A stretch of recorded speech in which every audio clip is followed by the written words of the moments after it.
menggunakan teknik limit ya, yang seperti saya jelaskan yang lalu.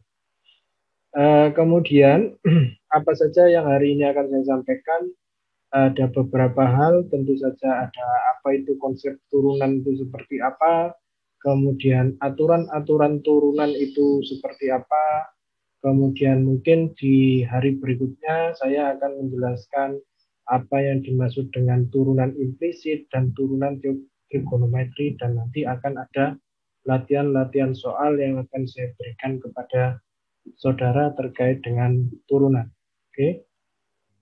Oke, yang pertama tentu saja seperti yang saya sampaikan tadi, apa itu turunan? Jadi kalau saya bicara turunan, itu secara prinsip itu sama juga dengan yang pernah saya jelaskan, ada sangkut pautnya dengan limit ya. Di dalam turunan itu masih ada sangkut pautnya dengan sebuah fungsi yang mana dikatakan sebuah turunan itu mencari slope dari sebuah garis singgung ya. Apa itu yang dimaksud dengan slope? Slope itu adalah garis kemiringan ya. Kita mencari garis kemiringan di antara dua titik garis singgung ya. Nah, itu nanti yang dimaksud dengan slope. Nah, di dalam turunan seperti yang pernah saya sampaikan sebelumnya, bahwa turunan itu bisa dicari menggunakan teknik limit ya, seperti yang tertera di slide ya. Yang tertera di slide bahwa turunan itu simbolnya adalah f aksen x. Nah, ini disebut juga dengan turunan, simbol turunan. Jika aksennya ini adalah satu, maka turunannya satu kali. Jika turunannya simbol aksennya ini ada dua, maka ini turunan kedua. Jadi setelah diturunkan lagi. Itu yang dimaksud turunan kedua. Ya, dan seterusnya.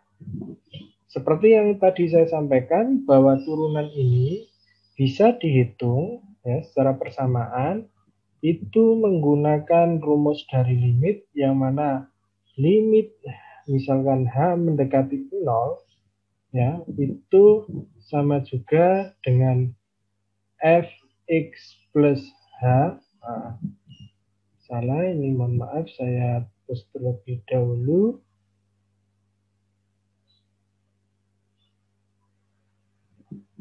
Jadi di sini adalah f xh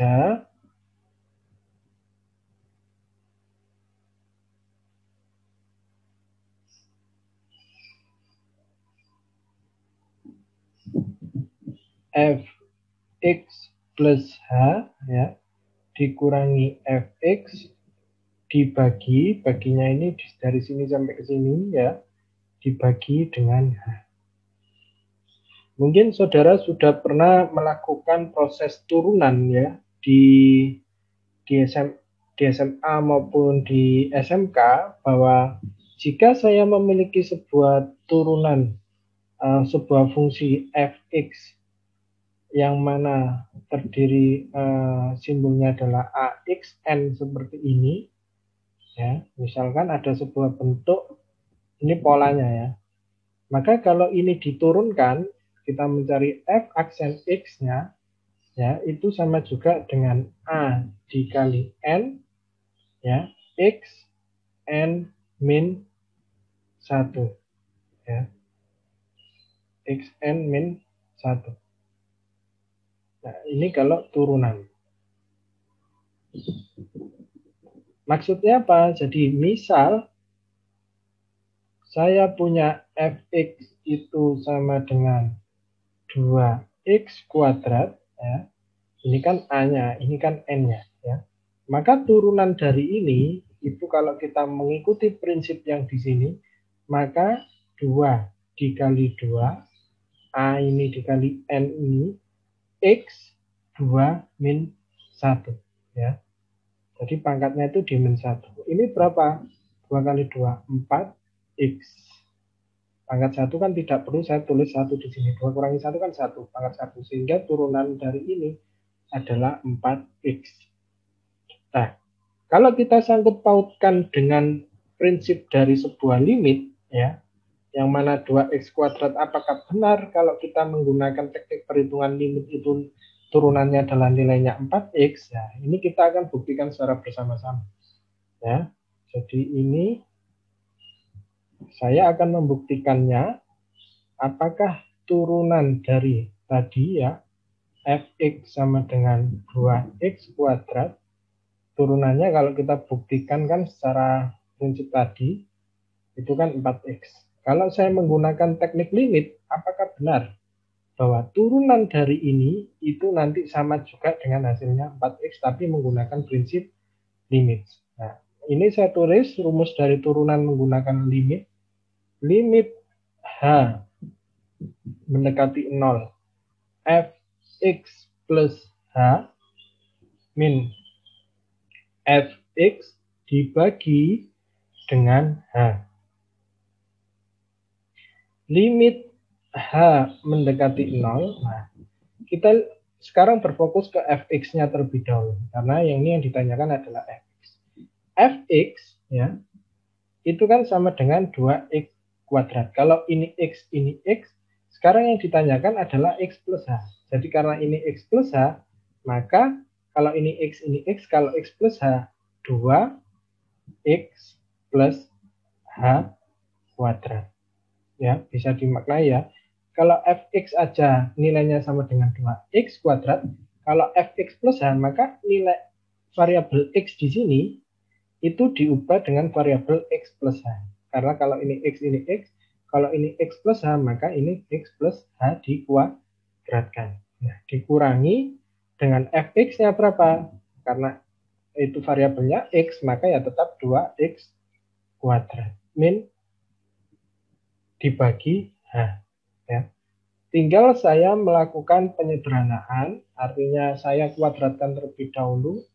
X plus h ya, kuadrat kan maknanya x plus h ya, min 2x kuadrat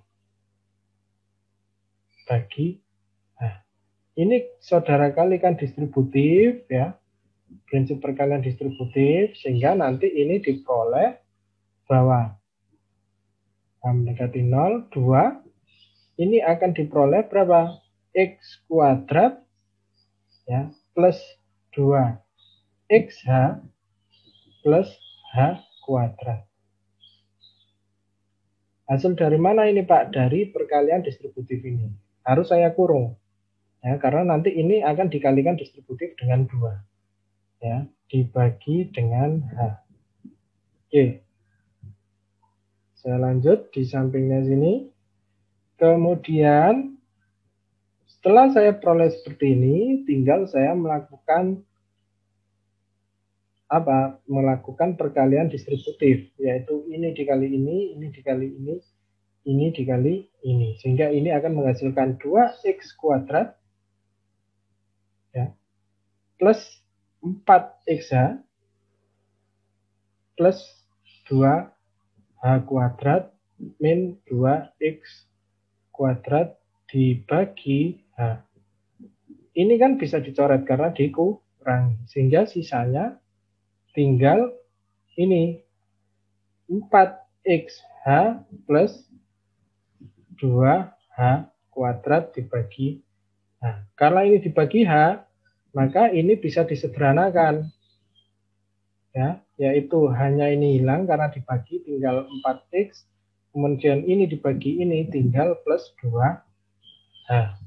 Ya. Apakah ini sudah yang paling sederhana? Sudah. Tinggal saya substitusikan nilai nolnya ke variabel h-nya.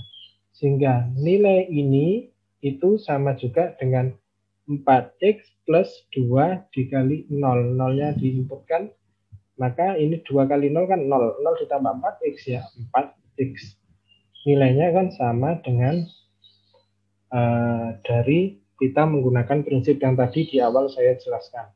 Tapi ini kita menghitungnya menggunakan prinsip limit ya. Jadi ada sangkut pautnya. Oke, itu kita melakukan perhitungan dengan limit.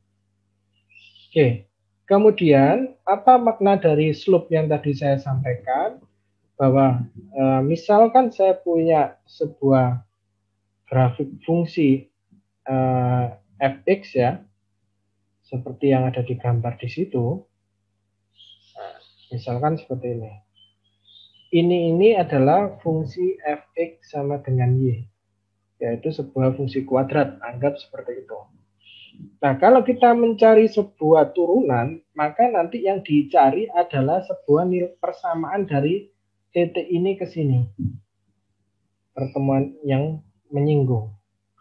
Nah, garis ini adalah persamaan dari turunan yang ditanyakan. Ya, itu yang disamakan dimaksud dengan slope. Slope itu bisa dikatakan juga dengan garis miring ya. Dari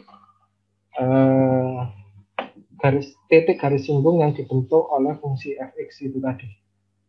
Oke. Oke, ini adalah contoh. Tadi kan saya sudah memberikan contoh bagaimana perhitungan dengan perhitungan dengan prinsip limit ya. Jadi ini awal fungsinya. Ketika fungsi fx itu digambarkan dalam sebuah diagram kartesius dengan sumbu x dan y, maka gambarnya adalah seperti ini. Kemudian ketika dicari sebuah nilai turunannya, maka gambarnya adalah garis lurus seperti ini, yang mana ini menandakan kemiringan dari slope dari fungsi ini ya. Pasti nanti akan ada yang berpotongan ya dengan titik ini ya. Jadi saya ulangi lagi untuk penjelasan perhitungan dari ini. Jadi kalau saya lihat di sini bahwa fx itu sama dengan x kuadrat min 3. Kalau kita turunkan secara biasa, ini seharusnya nilainya adalah 2x. Namun kita buktikan kalau kita menggunakan prinsip limit seperti yang tadi saya sampaikan, bahwa limit h mendekati 0, fx plus h min fx ya dibagi dengan h. Nah, kalau ini x, kalau ini x plus h, maka akan berubah menjadi apa? Yaitu x plus h kuadrat, ya kan? X ini yang tadinya x variabelnya, karena x plus h ini dirubah x plus h, dikuadratkan sesuai dengan ini, min 3, min. Nah, ini fx-nya apa? Fx-nya ya x kuadrat min 3. Ya. Ini saya kurung karena nanti akan dikalikan distributif. Artinya kan akan berbeda ini. Dibagi dengan nah, ini saya sederhanakan terlebih dahulu, maka ini menjadi x kuadrat. Ini kalikan distributif ya. Ini saya langsung karena ada polanya ya. Min 3 ini dikali ini kan positif ketemu negatif, min x kuadrat, negatif ketemu negatif, maka plus 3 dibagi dengan h. Oke, kemudian saya sederhanakan yang sekiranya kita bisa eliminasi atau kurangi. X kuadrat ini kalau dikurangi ini kan hilang ya. Min 3 kalau plus 3 kan sudah hilang kan. Jadi sekarang sisanya yaitu limit h mendekati 0, 2xh plus h kuadrat min bagi h. Maka ini apakah sudah yang paling sederhana? Belum, karena ini bisa disederhanakan dibagi h-nya. Maka ini tinggal 2x karena h bagi h kan 1. H kuadrat bagi h yaitu sisa h. Ini sudah yang paling sederhana, sudah tinggal kita substitusikan 2x plus 0. Maka nilainya adalah 2x. Akan sama dengan nilai ini. Ya, itu kalau kita menggunakan prinsip dari limit ya, sama seperti itu.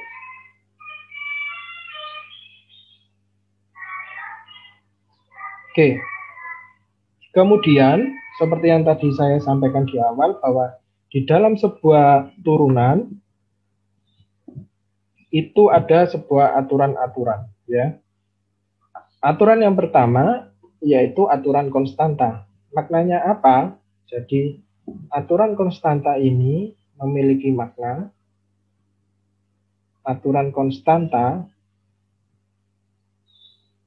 itu biasanya disebut juga dengan variabel C, C atau konstanta dalam bahasa Inggris, ya. Apa yang dimaksud dengan konstanta? Konstanta di sini adalah sebuah nilai, bisa 2, 3, 4, dan 1, dan seterusnya. Itu adalah konstanta, nilai. Kalau ada sebuah konstanta, misalkan saya punya fx sama dengan 2, bagaimana tentang f aksen x-nya atau turunannya? Maka semua konstanta kalau diturunkan nilainya selalu 0. Ya, ingat kalau ada sebuah konstanta kemudian diturunkan nilainya berapapun pasti dia bernilai 0. Ya, itu aturan konstanta. Kemudian ada lagi yang namanya aturan penjumlahan. Ya, jadi aturan penjumlahan ini misalkan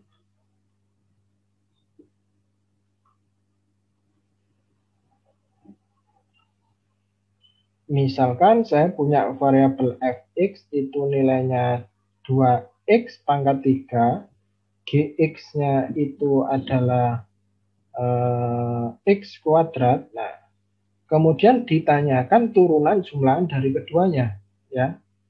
Turunan dari keduanya, jumlahan dari keduanya.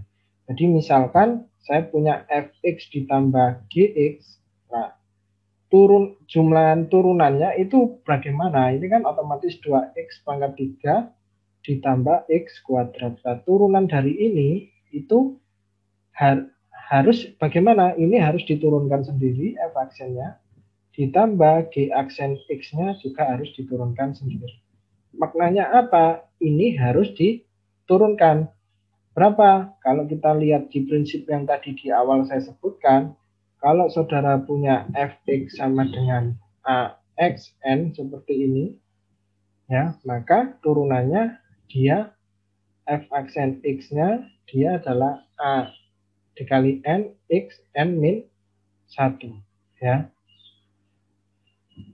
Maka ini karena ini 2 kali 3 6, 3 kurangi 1 2, ya. Ini turunan fx aksennya, turunan dari fx, yang ini turunan dari gx-nya.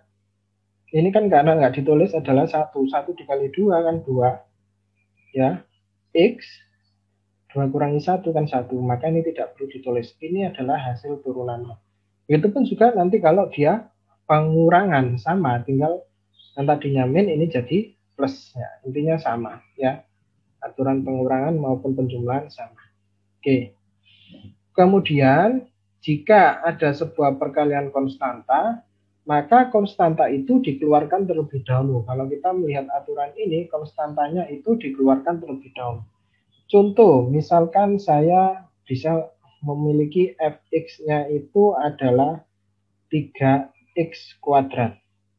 Maka turunan dari ini kalau kita melihat prinsip yang ada di sini, aturan perkalian konstanta, 3-nya dikeluarkan, ya, tinggal kita fokus kepada variabel ini, ya, yaitu x kuadrat dx. Tinggal ini kalau diturunkan bagaimana? Kan 1 dikali 2, ya kan? 2 x kurangi 2 kurangi 1 ya x, ya. Maka ini menjadi 6x. Ya. Konstantanya bisa diturunkan. Nah, ini aturan pangkat seperti yang tadi saya sampaikan di awal, ya. N-1, ya. Begitupun juga aturan perkalian itu sama, ya. Nah, aturan perkalian ini mohon maaf ini berbeda ya dengan penjumlahan maupun pengurangan. Jadi kalau semisal saya punya fx itu sama dengan 2x, gx itu sama dengan 3x kuadrat, maka bagaimana turunan dari keduanya ini? Kalau ini dikalikan seperti ini, Maka kalau dikalikan seperti ini, turunan itu bisa disebut juga dx gini ya. Itu maknanya turunan. Maka ini turunannya adalah, kalau kita lihat di rumus, fx terlebih dahulu dikali g aksen x ditambah gx dikali apa? Yaitu dikali f aksen x-nya ya. Maka fx-nya apa? 2x. Sekarang gx-nya, g aksen x-nya. Ini kan 6x ya. Kalau f aksen x-nya ini adalah 2 ya. Karena 1 kurangi 1 semua kalau dipangkatkan 0 kan nilainya 1, makanya tinggal sisa 2 di situ. Maka ini 6x ditambah gx-nya 3x kuadrat, f aksen x-nya 2. Maka ini menjadi 12x kuadrat ditambah 6x kuadrat, sehingga nilai akhirnya adalah 18x kuadrat. Ya, jadi kalau perkalian itu prinsipnya dia menggunakan ini. Ya, begitupun juga kalau pembagian itu dia berbeda dengan perkalian. Ya, misalkan tadi fx-nya sama ya. Kalau kita lihat misalkan kasusnya sekarang fx-nya adalah 3x kuadrat, gx-nya adalah 2x misalkan, maka kalau ini turunan dari pembagiannya ya, dx turunan dari pembagiannya, maka mengikuti rumus yang akhir itu g f aksen x dikurangi fx dikali g dibagi gx ini dikuadratkan. Gx-nya berapa? 2x ya. F aksen x-nya, ini f aksen x-nya adalah 6x, g aksen x-nya adalah 2. Ini adalah 6x min fx-nya berapa? 3x kuadrat, gx-nya adalah 2 dibagi dengan gx-nya 2x, tapi nanti ini dikuadratkan. Ini berapa? 12x kuadrat min 6x kuadrat ya, dibagi 4x kuadrat. Nah, maka nilainya akan menjadi, ini adalah 12 kurangi 6 adalah 6x kuadrat dibagi 4x kuadrat. X kuadratnya kan hilang pembaginya, tinggal ini sama ini. Yang paling sederhana adalah bagi 2 adalah 3 per 2 pecahnya, atau 1/2 ya. D.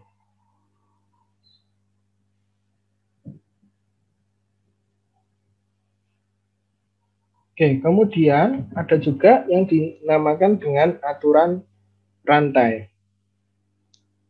Ya, aturan rantai itu secara prinsip mirip-mirip dengan fungsi komposisi yang pernah saya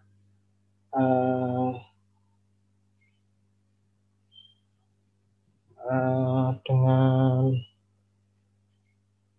komposisi yang sebelumnya, bahwa misalkan ada f g x seperti ini ya. Misalkan saya punya fx-nya, bentar, ini saya hapus dulu. Misalkan fx sama dengan 3x, gx sama dengan 2x kuadrat seperti ini. Misalkan ditanyakan f gx turunannya ya, dari komposisinya misalkan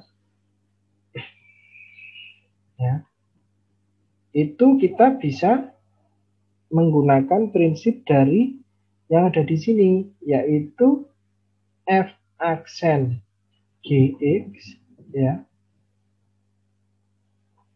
dikali g aksen x. Nah, g aksen x ini adalah turunan pertama dari itu adalah 4x, sedangkan f aksen x-nya ini adalah 3. Maka ini f aksen dari gx-nya adalah 2x kuadrat ya, seperti ini, dikali gx-nya adalah 4x, seperti ini.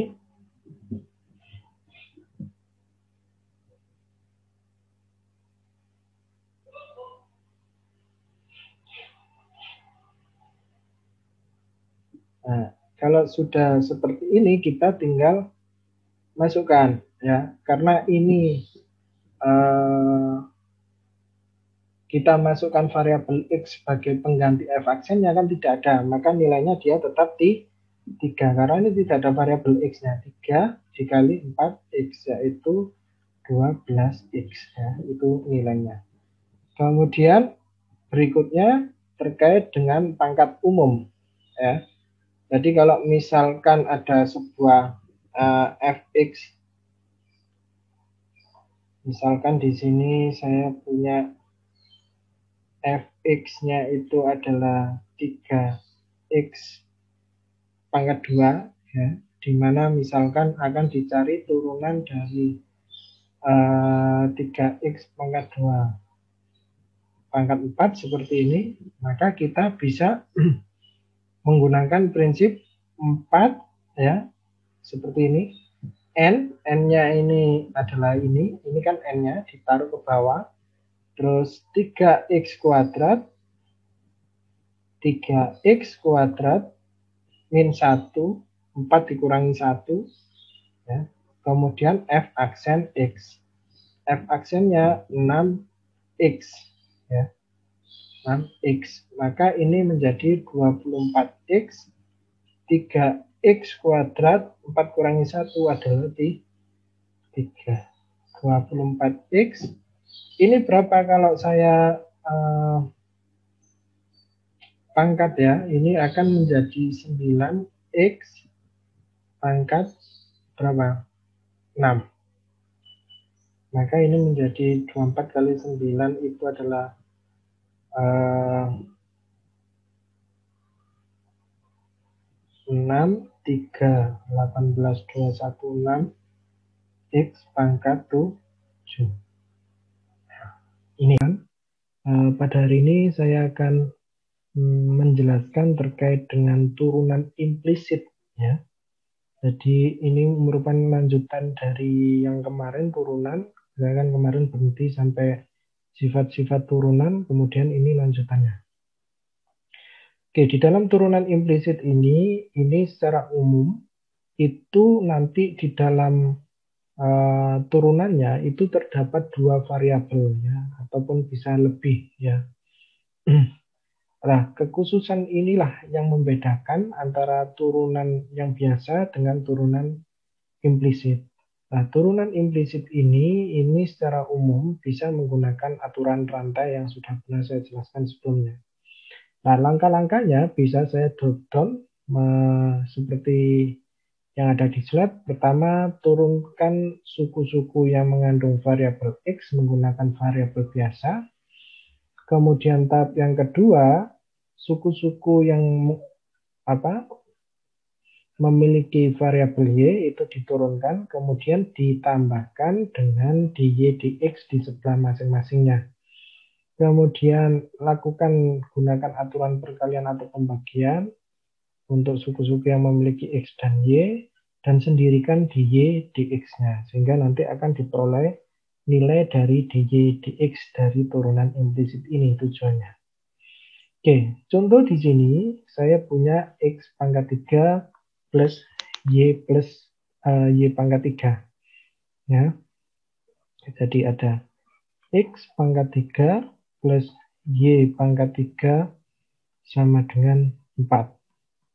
Kalau kita merujuk kepada prinsip dari turunan implisit seperti yang tadi saya sampaikan di awal, bahwa kita harus menurunkan terlebih dahulu variabel X-nya. Nah, ini kan memiliki variabel X-nya. Maka ini turunan dari dy dx seperti ini adalah turunan dari variabel X terhadap X ya, turunannya. Maka ini X pangkat 3. Kemudian ini adalah turunan terhadap variabel Y, ya, tadi kan disebutkan di tahap kedua, turunkan yang memiliki variabel Y terhadap variabel Y, makanya ini per dy ini maksudnya akan diturunkan terhadap variabel Y, yang ini akan diturunkan terhadap variabel X.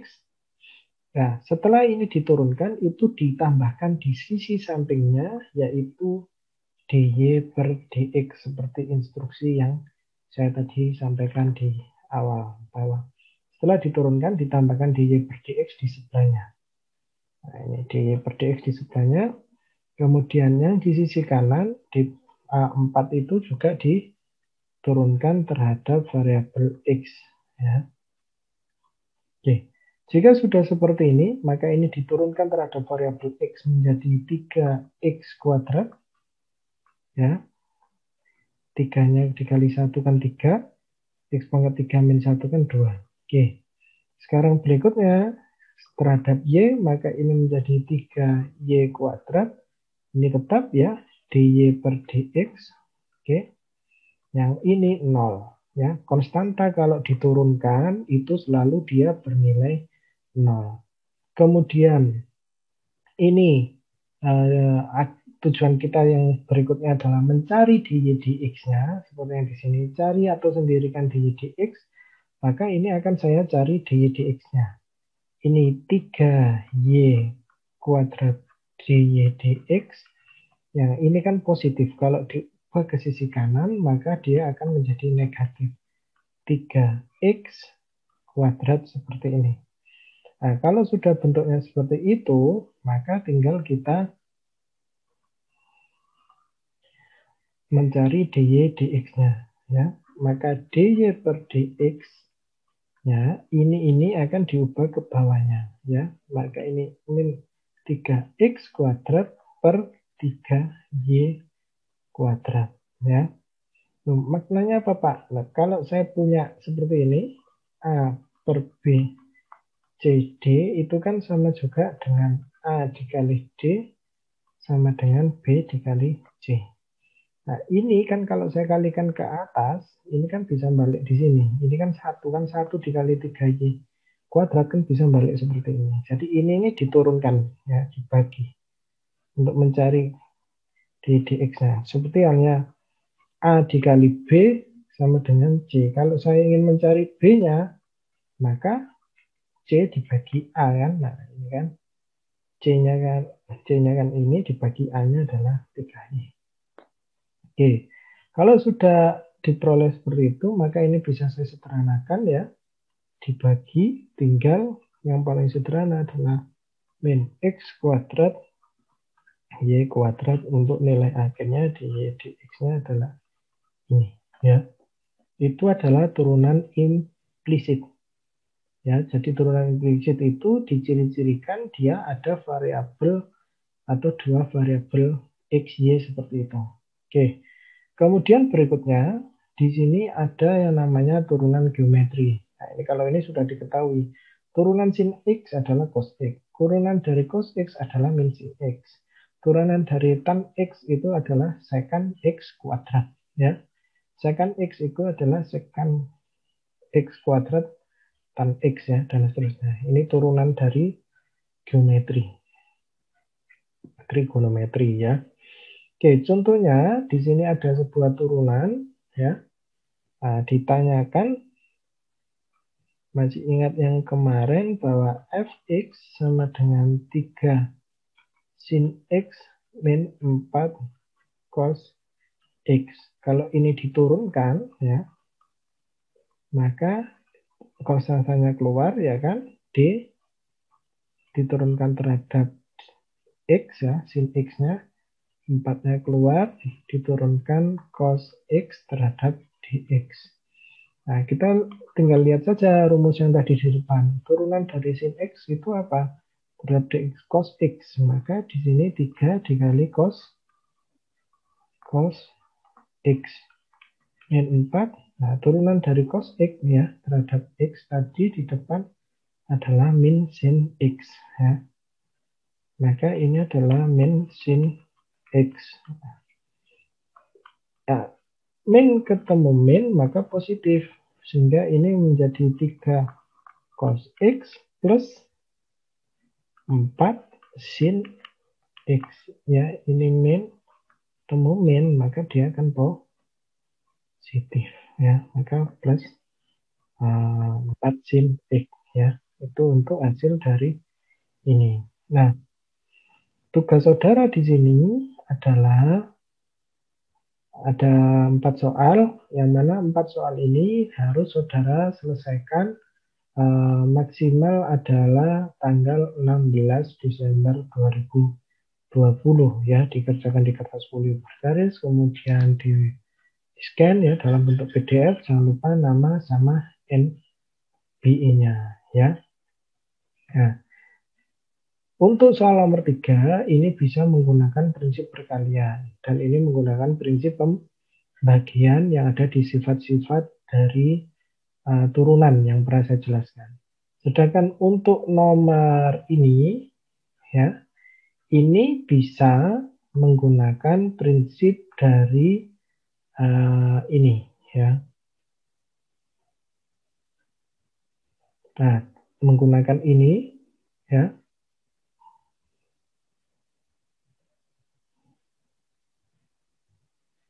Ya, menggunakan ini ya, turunannya ya.